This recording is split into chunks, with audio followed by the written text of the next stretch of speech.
एक बार एक बाबा के पास दो आलसी आ गए जो घरे काम काज नहीं करते थे। अमित जी तो मोहल्ले के बाहर बैठे थे कोई चौराहे पे, तो क्योंकि घर से भगा दिए गए, काम कोई करते नहीं थे। तो भाई रोज बोलता था, एक दिन खाने के लिए बैठे वैसे ही बड़ा भाई आ गया, क्यों रे खिलाने काम के लिए बोला था गया नहीं, तू हट्टा कट्टा इतना मोटा है, काम करने का तेरा मन नहीं कहता है, सारा दिन घाम में मैं खटता हूँ, खाने के लिए पहले बैठ जाता है।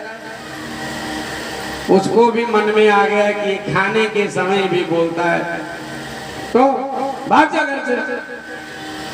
तो सोचा भाग ही जाए, इतना अपमान हो रहा है मेरा घर में। तो घर छोड़ के बाहर चला गया, चौराहे पे बैठा था तो उसका साथी आया, शाम हो गया, बोला क्यों रे आज घर नहीं जाना? नहीं। क्यों? घर वाले रोज रोज बोलते हैं कोई काम नहीं करता, भाग जा घर से, भाग जा घर से। आज मैं कहा भाग ही जाए। तो दूसरा साथी बोला कि यही बात तो मेरे घर वाले भी बोलते, तो हम भी घर नहीं जाए, तो जाएंगे कहाँ? चलो कहीं मंदिर गुरुद्वारे में चलते हैं, वहाँ तो खाने को कुछ मिलेगा।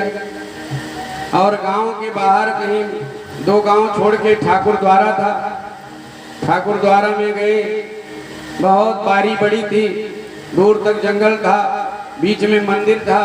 गए तो वहाँ देखा कि जो पंडित जी सफाई कर रहे थे बहुत मोटे तगड़े, देखा तो लगा कि यहाँ खाने पीने बढ़िया है, तभी ये पंडित लोग मोटे पेट निकाल के बैठे। तो बोला महाराज आपके मंदिर में मैं भी रह जाऊं? तो बोला कि गुरु जी से बात कर लो तो रह जाओ। तो बोले गुरु जी कहाँ? आश्रम में है। तो दोनों आश्रम में गए तो गुरु जी को देखा तो वो और मोटे हट्टे कट्टे 1.5 कुंटल के। दोनों सोचे हाँ खाने को लगता है खूब इंतजाम है। बोले गुरु जी प्रणाम, गुरुदेव हम लोग भी यहाँ रह सकते हैं मंदिर में? गुरु जी ने कहा रह जाओ, तो भगवान का घर है, किसी के लिए रोक थोड़ो ना है। तो बोले महाराज यहाँ काम तो नहीं करना पड़ेगा? बोले काम नहीं, यही आरती वारती होगा तो घंटी वंटी बजा दिया करना, थोड़ा सवेरे साफ सफाई कर देना।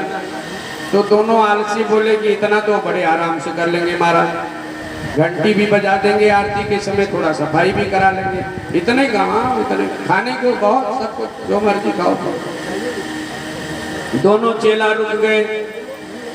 अब एक दिन पूजा के चौकी पे गुरु जी बैठे पूजा करे जा रहे हैं, मंत्र बोले जा रहे हैं, बहुत 11 बज गए और उन दोनों भूखे प्यासे बैठे, एक चेला इधर बैठा, एक चेला इधर बैठा कि पूजा बंद हो तो कुछ मिले खाने को। तो 11 बजे तो घंटी बजी, तो दोनों बड़े परेशान हैं, अब कुछ खाने को मिलेगा? तो बोले गुरुदेव अब कुछ खाने को मिलेगा? बोले ये तो आरती वाली घंटी है, अभी भोग वाली घंटी बजेगी तब मिलेगी। कुछ देर और बीता, तो जब भोग का समय आया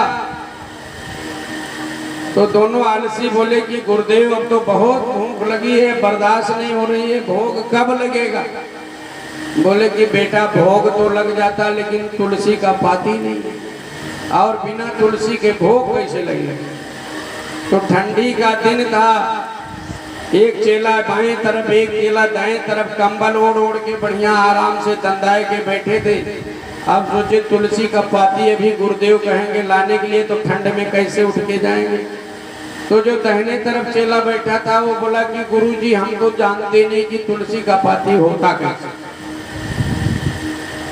तो बाएं ओर वाला चेला सोचा कि ये तो बोल दिया कि मैं जानता नहीं, अब गुरुदेव हम ही को भेजेंगे, इसलिए जोर से डांटा, तेरे तुलसी का पाती नहीं पता?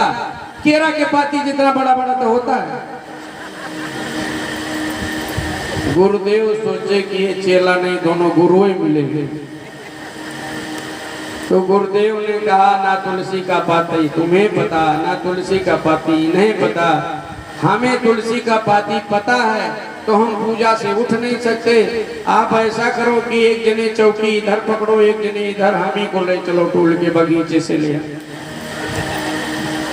अब 1.5 कुंटल के गुरुजी और कुंटल भर की आम वाली चौकी। अब जो कांधे पे दोनों लादे तो कांध कटा जा रहा। अब जो पेट में तो भूख लगा, तुलसी का पाती नहीं आए तो भोग ना लगे। अब मरता क्या ना करता, दोनों लाद के बगीचे तक ले गए। गुरुदेव जी ने तुलसी का पाती तोड़ा, बोला कि बेटा तुलसी का पाती देख ले, ऐसे होता है, भुलाएगा तो नहीं। बोले गुरुदेव अब तो जिंदगी में हम नहीं भूलेंगे। बोलो शंकर भगवान।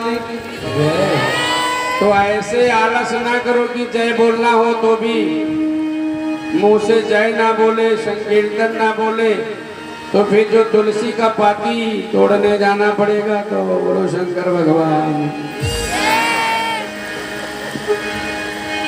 बोलो वृंदावन बिहारी लाल की।